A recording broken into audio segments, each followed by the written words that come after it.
Hello and welcome to the 2011 Rewind.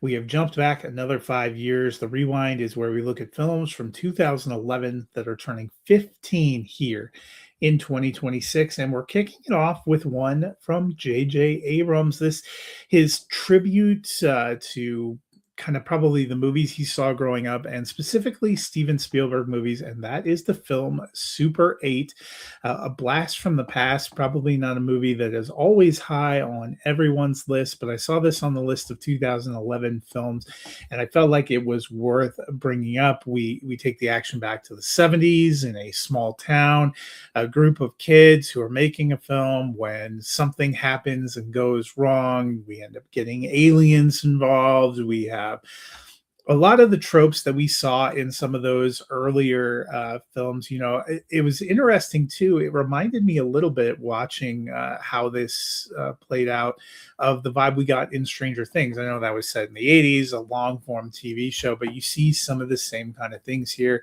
Kind of a fun cast. Joel Courtney in the lead role, Elle Fanning, who obviously just got an Academy Award nomination for her work in Sentimental Value, does a really nice job here. I've always loved Kyle Chandler from his days uh, on TV, on various TV series, most notably Friday Night Lights. He plays the dad here.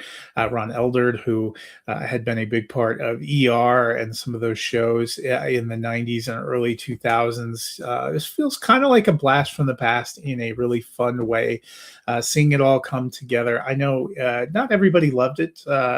It certainly was a tribute and a vibe. It was going for a certain kind of feel.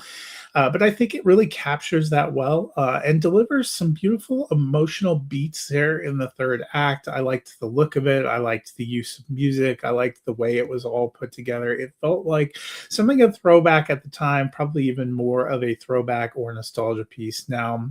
There's some complicated feelings people have with J.J. Abrams as director. He has worked on some of the biggest franchises: Star Trek, Star Wars, Mission Impossible.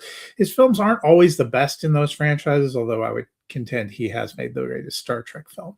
But they do a good job of building story and characters and nostalgia and really drawing you in. At least it always has for me. And this movie does that as well. So, Super 8, turning 15 years old. If you haven't seen it in a while, give it a shot. That's it for the Rewind this week. I'll be back next week with another big franchise off